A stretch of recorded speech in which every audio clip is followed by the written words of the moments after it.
மரக்கொழுந்து மங்கை. அத்தியாயம் 19. அந்தப்புற விருந்தாளி. உதயச்சந்திரனின் காயம் குணமடைந்து நடமாடும் தெம்பை பெற்றுவிட்டான். ஆனால் சற்று சோர்வுடன் இருந்தான். 2 நாட்களில் பௌத்த கடிகைக்கு போவதாக முடிவு செய்தான். அவன் போவது லீனாவுக்கு மனவேதனையை கொடுத்தது. நீங்கள் இங்கிருந்தபடியே கடிகையில் பணிபுரிய முடியாதா? என்ன, இங்கேயே இருப்பதா என்று கேட்டு சிரித்தான் உதயச்சந்திரன். அதெப்படி? நான் அந்நியன். டெங்லிக்கும் எனக்கும் என்ன உறவு? லீனாவுக்கு பதில் சொல்ல தெரியவில்லை. கண்கள் கலங்கின. அவள் என்ன சொல்ல நினைக்கிறாள் என்பதை புரிந்து கொண்ட உதயச்சந்திரனின் மனம் மிகவும் நெகிழ்ந்தது. குழந்தை பருவத்திலேயே தாயை இழந்தவன். அந்யோன்யமான பாசத்தை அவன் அனுபவித்ததில்லை. அவன் காயமடைந்து படுத்திருந்த போது லீனா காட்டிய பரிவும் பாசமும் அவனுள்ளே புத்துணர்வை ஏற்படுத்தியிருந்தன. அவளுடைய பணிவிடையின் போது அவளிடம் தென்பட்ட அக்கறையும் கனிவும் அவன் மீது அவள் எவ்வளவு தூரம் அன்பு கொண்டு விட்டாள் என்பதை உணர்த்தின. அவனுடைய பிரிவை அவள் தாழமாட்டாள் என்பதை அவன் புரிந்து கொண்ட போது அந்தரங்கமான அன்பின் சக்தியை உணர்ந்து கொண்டான். அவன் கேட்டான், இது உன்னுடைய வீடா? நான் எப்பொழுதும் தங்குவதற்கு? நமக்கென்று ஒரு வீடு கட்டிக்கொள்வோம் என்றாள் லீனா. அவள் அவனையும் இணைத்து பன்மையில் சொன்னதும் அந்த சொல்லில் தொனித்த உரிமையின் அழுத்தத்தை உணர்ந்து உள்ளம் சிலிர்த்தான். அவன் சொன்னான், இன்னும் எனக்கென்று நிரந்தரமாக ஒரு பணியை ஏற்றுக்கொள்ளவில்லை. இப்போதைக்கு பௌத்த கடிகையில் இருப்பேன். அடிக்கடி இங்கே வருவேன். தைரியமாக இரு. மரக்கொழுந்து தோட்டம் போட வேண்டியதற்கான ஏற்பாடு நடக்கிறது. டெங்லி தாத்தா எனக்காக ஒரு பெரிய தோட்டம் போட்டு தர சம்மதித்திருக்கிறார். நான் கொண்டு வந்திருக்கும் செடிகளும் விதைகளும் பெரிய தோட்டத்துக்கு போதும். நீங்கள் அதை கண்காணிக்கலாமே. எனக்கு அந்த துறையில் ஒன்றும் தெரியாதே லீனா. நான் கற்று தருகிறேன் என்றாள் லீனா உற்சாகத்துடன். கடைசியில் என்னை ஒரு வணிகனாக மாற்றிவிடுவது என்று நீ தீர்மானித்து விட்டாயா என்று கூறி சிரித்தான். அவளும் சிரித்தாள். மந்தகாசமான சிரிப்பு அவனை பரவசப்படுத்தியது.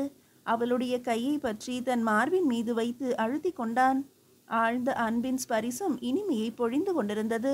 அப்போது வாசலில் ஆள் அரவம் கேட்கவே உதயச்சந்திரன் எழுந்து வெளியே எட்டி பார்த்தான். வாசலில் இருந்த மரத்தின் நிழலில் ஒரு அலங்கார பல்லக்கு இறங்கி இருந்தது. ஒரு வீரன் குதிரையிலிருந்து இறங்கி வீட்டை நோக்கி வந்தான். மேகலாவின் திருமுகத்தை உதயச்சந்திரனிடம் கொடுத்தான். அந்த ஓலையில் உதயச்சந்திரனை அரண்மனைக்கு வந்து போகுமாறு பணித்து மேகலாவின் முத்திரை இடப்பட்டிருந்தது.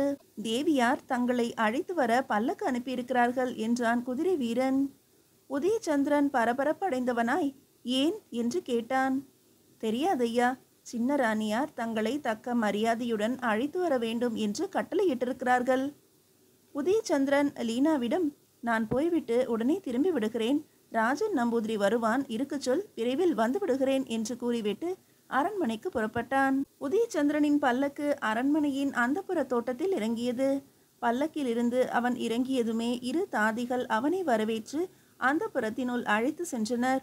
அந்தப்புறத்தின் அமைப்பும் அலங்காரங்களும் அவனுக்கு திகைப்பை ஊட்டின. வியந்தவாறே தாதிகளை தொடர்ந்து சென்றான்.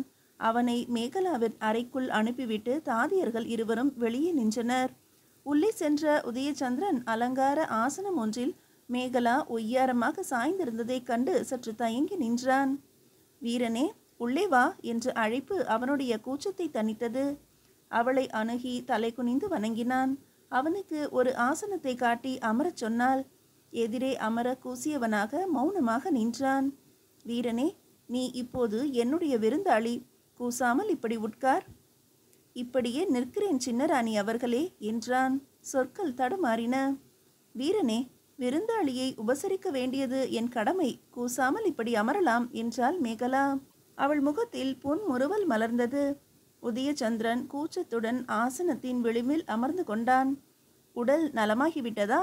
அன்று அரங்கத்தில் நீ விழுந்தபோது நான் மிகவும் பதறிப்போனேன். நலம்தான் சின்னராணி அவர்களே என்று கூறியவனின் பார்வை அவளுடைய கண்களை சந்தித்தது. ஒரு கணம் அவன் உடல் சிலிர்த்து அடங்கியது. அவளுடைய பார்வை அவனுள் நுழைந்து துழாவது போல உணர்ந்தான். ஓ, சின்னராணியின் கண்களில் தாம் எவ்வளவு காந்தம்! ஒரு பார்வைக்கு இவ்வளவு ஆகிருஷ்ண சக்தி இருக்குமா? நீ அன்று காட்டிய திறமை என் நினைவில் நிற்கின்றது. என்னால் மறக்கவே முடியாது. நன்றி தேவியாரே என்றான் உதயச்சந்திரன். அவளுடைய புகழ்ச்சி கூச்சத்தை உண்டாக்கியது. அவனை பற்றி அவள் விசாரித்தாள். அவனுடைய வரலாற்றை கேட்டுக்கொண்டாள். அவன் கூறியவைகளை மிக்க ஆவலோடு கேட்டாள். அந்த சமயத்தில் அவள் காட்டிய ஆர்வமும் பேச்சின் குழைவும் உதய சந்திரனுக்கு உள்ளூர ஏதோ ஒருவித சலனத்தை உண்டு பண்ணின. அவளுடைய கண்களில் தெரிந்த ஆர்வத்தின் துடிப்பு அவனை திணற வைத்தது. அவனுடைய உள் மனம் அவனை எச்சரிப்பது போல உணர்ந்தான். திடீரென்று அவள் சொன்னாள், வீரனே, கடிகை பணியை விட உயர்ந்த பதவியை வகிக்க தகுந்தவன் நீ. விருப்பம் இருக்குமானால் உனக்கு தகுந்த பதவி தருகிறேன். உதயச்சந்திரனின் உள்ளுணர்வு எச்சரித்தது. கடிகையில் பணிபுரிவது எனக்கு திருப்தியாகவும் இருக்கிறது, மனதுக்கு அமைதியாகவும் இருக்கிறது ராணி என்றான். உன்னுடைய திறமையை கண்ட பிறகு உனக்கு தகுந்த பதவியை அளித்து உன்னை கௌரவிக்க வேண்டும் என்று எண்ணினேன். வீரனே, உன்னை என் அருகிலேயே வைத்து கொள்ளலாம் என்று நினைக்கிறேன். என்னுடைய அந்தரங்க மெய்காப்பாளனாக நீ பணிபுரியலாமே என்று கூறிவிட்டு மேகலா அவனை ஆவலுடன் பார்த்தாள். பார்வையின் காந்தம் அவனை சூழ்ந்து பரவி அழுத்துவது போல் இருந்தது. சின்னராணி அவர்களே, நான் அவ்வளவு பொறுப்புள்ள பதவிக்கு அருகதையுள்ளவன் அல்லன் என்றான் உதயச்சந்திரன் பதற்றத்துடன். மேகலா கலகலவென்று சிரித்தாள். வீரனே, ஏன் இப்படி பதறுகிறாய்? என் அருகில் எனக்கு காவலாக இருப்பது அவ்வளவு பயங்கரமானதா? தங்களுடைய பாதுகாவலனாக பணிபுரிய பாக்கியம் செய்திருக்க வேண்டும். ஆனால் அதற்கு நான் தகுதி உள்ளவன் அல்லன். உன்னுடைய தகுதி எனக்கு தெரியும். நீ என் அருகில் இருந்தால் எனக்கு மிகவும் பாதுகாப்பாக இருக்கும் என்று நம்புகிறேன். தேவியாரே, மன்னித்தருள வேண்டும். என்னுடைய மனம் இந்த மாதிரியான பணியில் ஈடுபடாது. கடிகையின் பணியில் நான் அமைதியுடன் வாழ்கிறேன். அரண்மனையில் உன் அமைதி கெட்டுவிடும் என்று எண்ணுகிறாயா? நான் காடுகளிலும் குகைகளிலும் துறவிகளுக்கு இடையில் வாழ்ந்து பழக்கப்பட்டவன். அரண்மனையின் சூழ்நிலைக்கு என் மனம் இசைந்து வராது. வீரனே, அவசரப்பட்டு நீ முடிவுக்கு வர வேண்டாம். என்னுடைய விருப்பத்தை தெரிவித்து விட்டேன். நீ ஏற்றுக்கொண்டால் என் மனம் மிகவும் மகிழ்ச்சி அடையும். உனக்கும் நல்ல வருங்காலம் அமையும் என்று கூறியவாறே மேகலா கைகளை தட்டினாள். ஒரு தாதி பெரிய தாம்பாளத்தில் மலர்களும் பழங்களும் வைத்து ஏந்தியபடி உள்ளே வந்தாள். வீரனே, உன் பெயர் உதயச்சந்திரன் தானே? உன் பெயரை போலவே அழகாக பேசுகிறாய். போட்டியில் அறிவித்த பரிசை அளிக்கவே உன்னை இங்கே வரவழைத்தேன் என்றாள் மேகலா. போட்டியில் நான் காயம்பட்டு வீழ்ந்து விட்டேனே. ஆம், விதிமுறைகளுக்கு மாறாக உன்னை பின்புறமிருந்து தாக்கிவிட்டான். இல்லையென்றால் அவர்களை நொடி பொழுதில் நீ வீழ்த்தியிருப்பாயே. இப்போது தரும் பரிசு என் அன்பு பரிசு, பெற்றுக்கொள் என்று கூறிய மேகலா தாதியின் கையில் இருந்த தாம்பாளத்திலிருந்து பட்டு பீதாம்பரம் ஒன்றை எடுத்து பிரித்து அவனுடைய தோளை சுற்றி போர்த்தினாள். அவனை மிக நெருங்கி நின்று பீதாம்பரத்தை போர்த்திய போது அவளுடைய பெருமூச்சின் சூட்டையும் மேனியின் சுகந்தத்தையும் உணர்ந்தான்.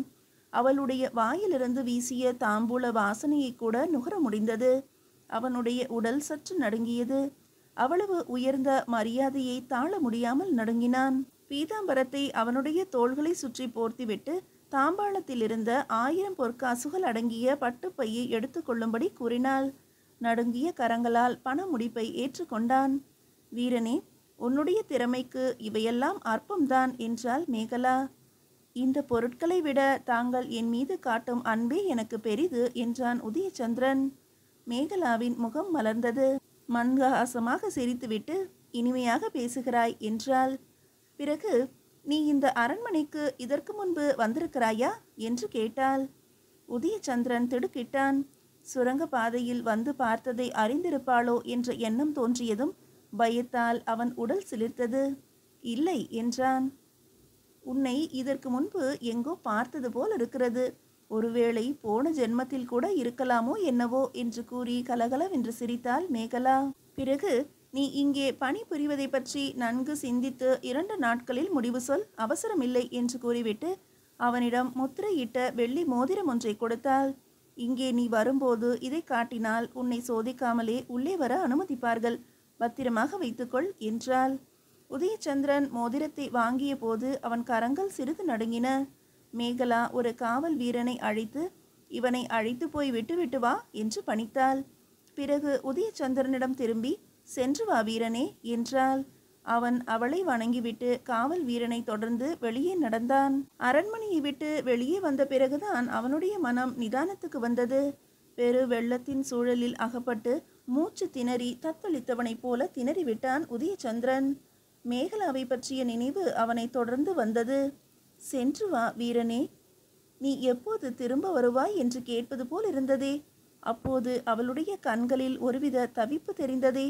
அவளுடைய பார்வையின் இயல்பான தன்மையே அப்படித்தானா? ஓ, எவ்வளவு உயர்ந்த மரியாதை அவனுக்கு அரண்மனையில் கிடைத்தது!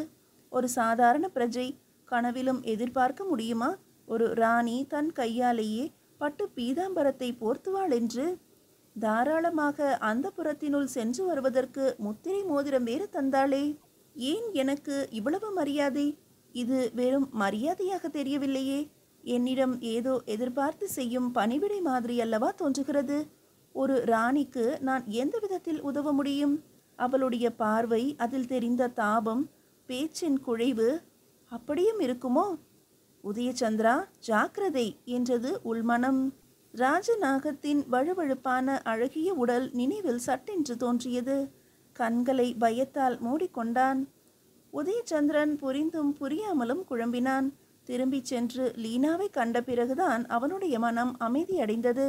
மீதியை அடுத்த அத்தியாயத்தில் காணலாம்.